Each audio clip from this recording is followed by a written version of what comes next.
नमस्कार दोस्तों, स्वागत है आपका हमारे इस यूट्यूब चैनल में बैंकिंग एंड बिजनेस अपडेट।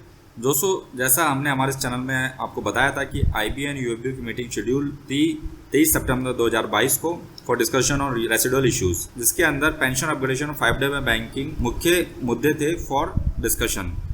तो दोस्तों, ये मीटिंग अपने तय समय पर शुरू हुई और कंप्लीट हुई और इसका ऑफिशियल सर्कुलर भी वर्कमैन यूनियन द्वारा यहाँ पे इशू कर दिया गया है।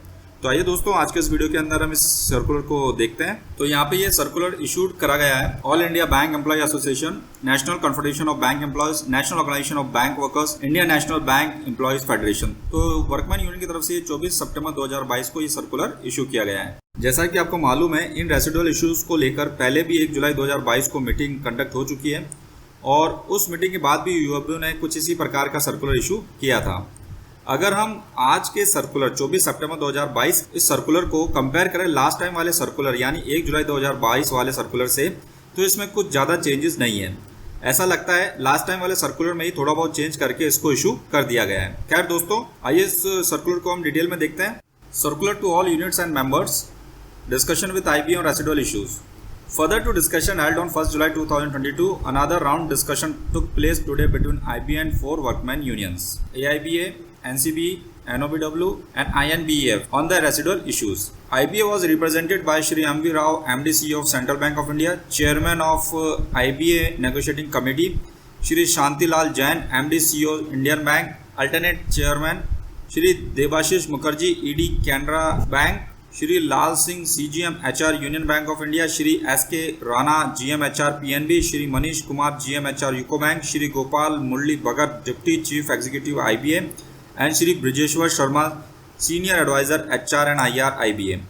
Union was represented by comrades Rajan Nagar, President AIBA, CH Venkatachalam, General Secretary AIBA, SC Balaji, President NCB, Sanjeev K Bandish, general secretary NCB, Manmohan Das general secretary NOBW and OP Sharma general secretary INBF। इस circular का सबसे पहला जो point है वो है 5 day banking.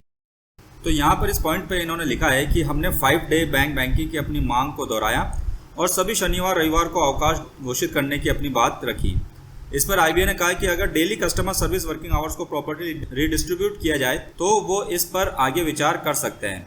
इस पर यूनियन ने प्रस्ताव रखा कि अगर रोजाना वर्किंग आवर को हाफ एन आवर बढ़ा दिया जाए तो ये पॉसिबल है। और ये जो हाफ एन आवर बढ़ाने की बात है, इन्होंने सुबह के वर्किंग आवर्स बढ़ाने की बात कही है, यानी अगर सुबह बैंक हाफ एन आवर पहले अपने काम का शुरू कर दे तो ये पॉसिबल है।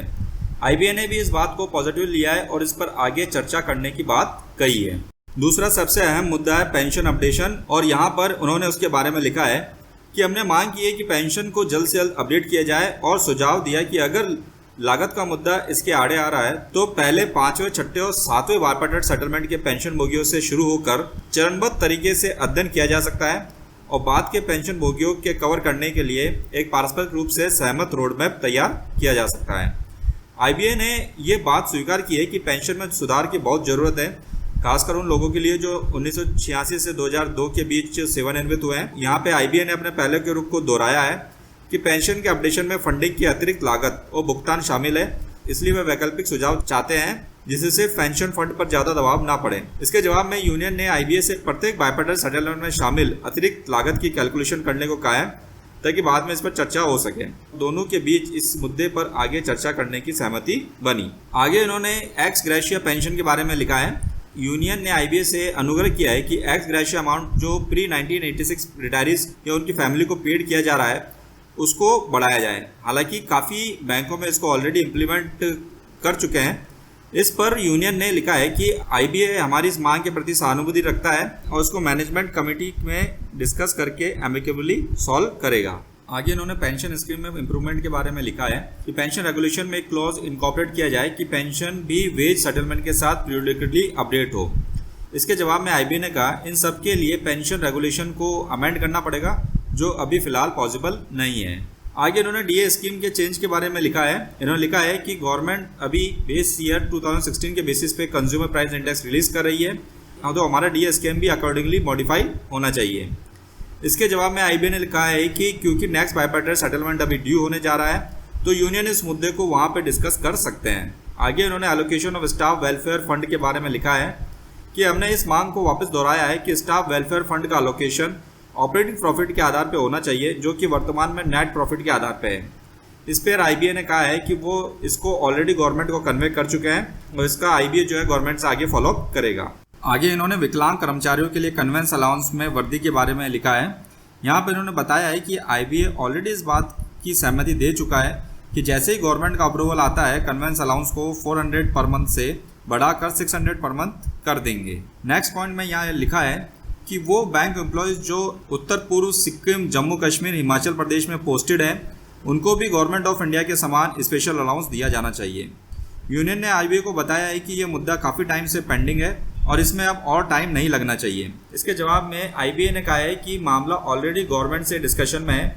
इसके पलट जवाब में यूनियन ने कहा है कि मामले में अनुचित देरी स्वीकार नहीं है और इसलिए बिना किसी और देरी के हल करने की ज़रूरत है।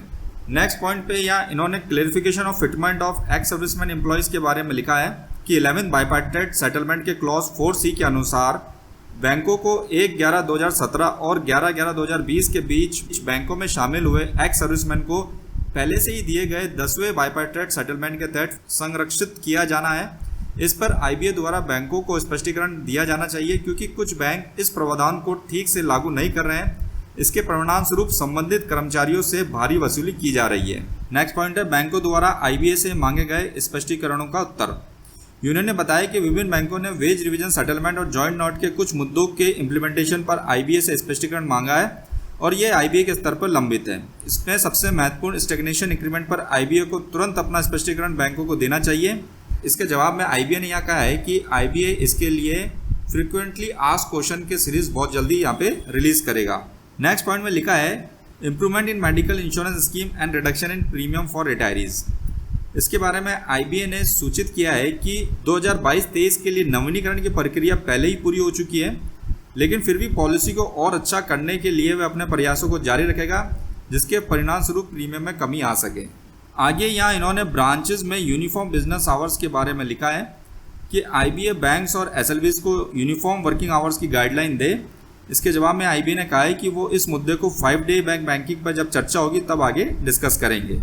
और लास्ट पॉइंट में यहाँ इन्होंने रिटायरमेंट बेनिफिट्स को इनकम टैक्स में एग्जेप्शन के लिए कहा है।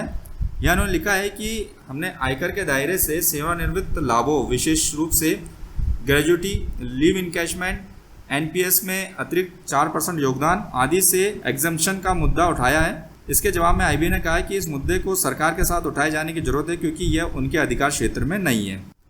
तो दोस्तों, वर्कमैन यूनियन ने इस सर्कुलर के माध्यम से मेंबर्स को मीटिंग्स के मिनट्स कन्वे किए हैं कि 11th बाइपार्टेट सेटलमेंट के रेसिडुअल इश्यूज पे क्या प्रोग्रेस हो रही है।